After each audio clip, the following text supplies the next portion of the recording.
Et alors, donc il faudrait leur donner des cours à ces gens-là en disant, bon, le 10 mai, cours obligatoire d'histoire de l'esclavage. Alors moi, je vous propose, je vais essayer de ne pas être trop long, mais de vous donner le premier cours.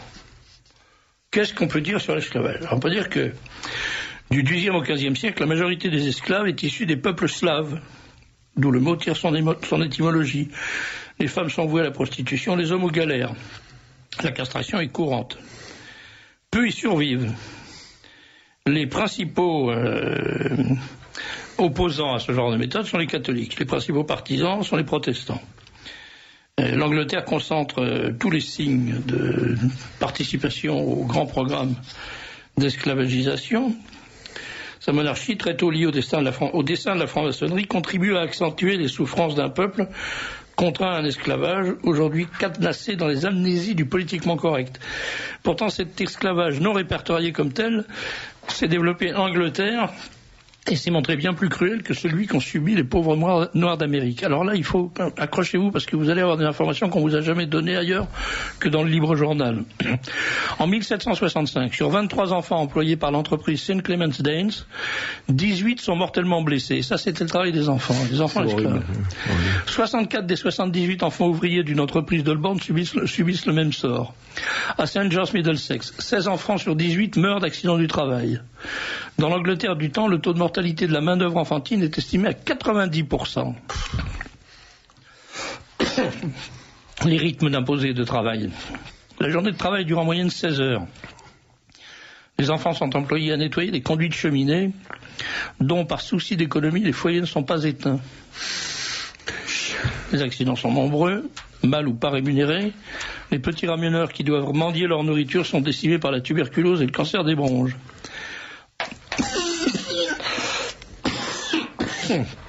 Décidément. Dans The White Slaves of England, John C. Cobden décrit la cruauté des patrons. En 1833, dans une usine de Manchester, un garçon de moins de 10 ans, arrivé en retard, est contraint à porter des poids de 10 kilos autour du cou. D'autres, roués de coups, meurent. Dans les mines, des dizaines de milliers d'enfants servent de bêtes de somme, attelés à des chariots. Dans les cimetières, les épitaphes témoignent de l'âge des esclaves. William Smith, 8 ans, mineur, mort le 3 janvier 1871. Alentour, des enfants de 4 ans reposent dans d'autres petites tombes. Dans The Factory System Illustrated, William Dodd note qu'en 1846, plus de 10 000 ouvriers anglais, en majorité des enfants, ont été blessés, mutilés ou déchiquetés par des machines. En 1846. En 1840, un médecin de Stockport voit mourir une jeune fille, la chevelure happée par le roulement à vide d'une machine. John Randolph, virginien de Roanoke, voyage en Irlande et en Angleterre, accompagné de son serviteur. Il écrit « Je ne pensais pas être autant choqué par la misère des paysans de Limerick et de Dublin. Johnny est même fier d'être un esclave. » Écoutez bien ça. Johnny est même fier, Johnny c'est son serviteur, est même fier d'être un esclave noir de Virginie. Il était horrifié de voir des taudis, des blancs mourant de faim. La vie des paysans du sud de l'Angleterre, témoigne l'historien anglais William Cobbett, est pire que celle des esclaves noirs américains. En 1834, les fermiers du Dorset tentent de former un syndicat pour préserver de la famine les veuves et les orphelins. Ils sont déportés en Australie, comme esclaves. Outre-Atlantique, le sort des esclaves blancs, premier déporté dans le Nouveau Monde où l'appât du gain a aboli toute morale, est aussi inhumain. En 1645, dans un courrier au gouverneur du Massachusetts, John Winthrop, un George Downing conseille aux propriétaires qui veulent faire fortune dans les Antilles d'acheter des esclaves provenant d'Angleterre. En 1640, dans les plantations de canne à sucre des îles de la Barbade, actuellement au lieu de la Jet Society, 21 700 blancs sont recensés sur 25 000 esclaves. Vous entendez bien ? 25 000 esclaves, 21 700 blancs. Alors, aujourd'hui, la prétention de certains lobbies de confisquer l'histoire de l'esclavage au profit des Noirs, c'est scandaleux, c'est vraiment un mensonge historique. De 1609 à 1800, près des 2/3 des Blancs arrivent en Amérique comme esclaves. Ils constituent la grande majorité de cette main-d'œuvre. Il est moins difficile d'obtenir des esclaves blancs que des nègres. Les chefs des tribus africaines doivent être saoulés par les marchands de bois d'ébène. Les noirs ne sont capturés qu'après des traques qui durent de longues semaines dans des conditions excessivement périlleuses à travers les forêts et les savanes africaines. Le rendement, entre guillemets, est très mauvais. La plupart des captifs meurent à bout de force avant d'arriver au bateau. Les pistes sont jonchées d'ossements. Une bonne partie des survivants succombera pendant la traversée. En revanche, dans les villes et la campagne irlandaise et écossaise, des kidnappers, que l'édition 1796 du Dictionary of Vulgar Tongue, dictionnaire de langue vulgaire, définit comme personnes qui volent des enfants pour les envoyer dans les colonies, dans les plantations des Antilles, fournit à moindre frais des esclaves moins coûteux à livrer. Selon History of the United States d'Edward Channing, 10 000 enfants kidnappés ont été déportés aux États-Unis en 1670. 10 000. C'est-à-dire des enfants volés à leurs parents. Michael Hoffman évoque le négoce du capitaine Henry Brain. En novembre 1670, son bateau quitte la Caroline. Il est chargé de charpentes qui doivent être livrées aux Antilles anglaises en échange d'une cargaison de sucre pour Londres. Ici, le capitaine prend à bord 200 à 300 esclaves blancs à destination de la Caroline.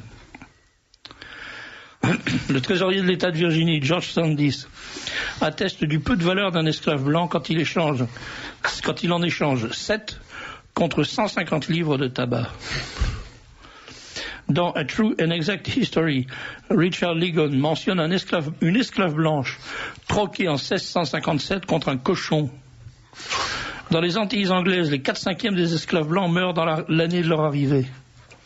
Dans Sugar and Slave, The Rise of the Planter Class in the English West Indies, l'historien Richard Dunn démontre que les plantations de canne à sucre des Antilles anglaises étaient le tombeau des esclaves blancs.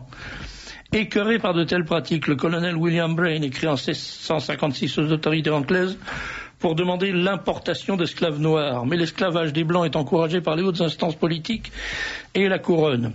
En 1615, le Parlement anglais, soutenu par Charles Ier, donne tout pouvoir aux magistrats pour permettre les déportations des Anglais les plus pauvres. Sous le règne de Charles II, 1630-1685. Même le Pays de Galles n'est pas épargné.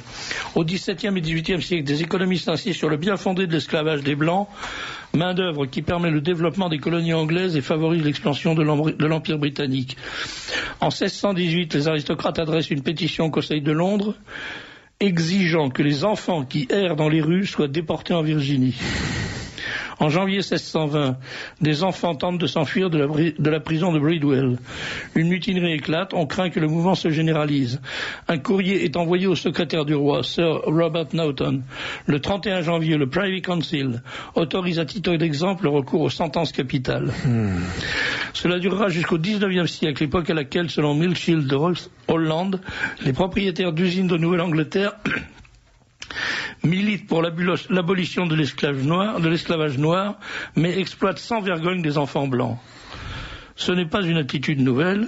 Dès 1652, les propriétaires des plantations ont obtenu la légalisation et l'extension du kidnapping des Blancs. Les villes du Commonwealth voient les plus pauvres accusés de mendicité partir aux chaînes aux pieds pour l'Amérique. Les juges perçoivent les pots de vin liés à ce trafic. La part de Sa Majesté n'est pas la moindre. Je pourrais continuer comme ça pendant une demi-heure. Donc, la première chose,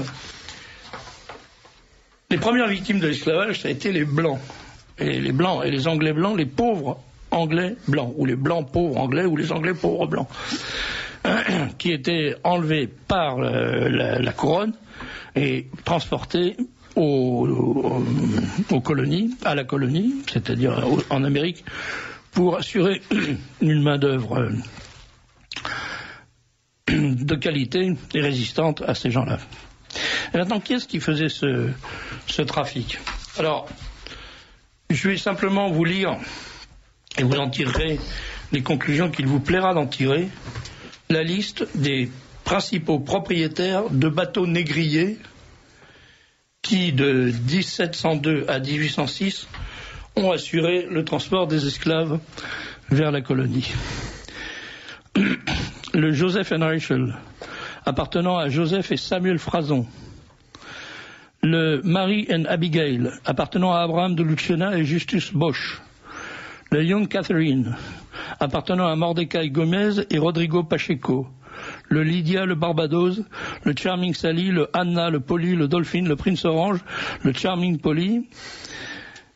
appartenant à Rachel Marks, le Drake appartenant à Nathan Levy et David Franks, le Seaflower appartenant à Nathan Levy et David Franks, le General Well, le Defiance, le Perfect Union, le Dolphin, le Confirmation, le Diamond, le Rising Sun, le Lord O, le Rabbit, appartenant à Nautal Isaac et Abraham Hart, le Charming Betsy appartenant à Samuel Levy, le Two Sisters appartenant à John Franks, le Deborah appartenant à Samson Levy, le Gloucester appartenant à Moses et David Franks et à Isaac Levy, le Delaware appartenant à Moses et David Franks, le Jane à David Sexas, le Rebecca à John Bueno, le Anne à James DeWolf, le Crown Galley et le Postillon à Isaac Levy, le Orleans et le Dreadnought à Heyman Levy, le Duke of Cumberland appartenant à Judah Hayes, le Duke of York appartenant à Jacob Franks, le Betsy à Samuel Jacobs, le Pearl à Emmanuel Alvarez Correa et Moses Cardozo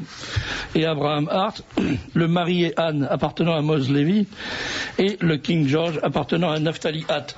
Alors moi je propose que les Africains qui se plaignent d'avoir été victimes de l'esclavage, de la déportation, enregistrent ce genre de choses et se souviennent que ce sont des chefs de villages nègres qui ont vendu des gens de leur propre village ou des villages voisins à des trafiquants qui les emmenaient jusqu'à la côte. Ces trafiquants étaient des trafiquants arabes.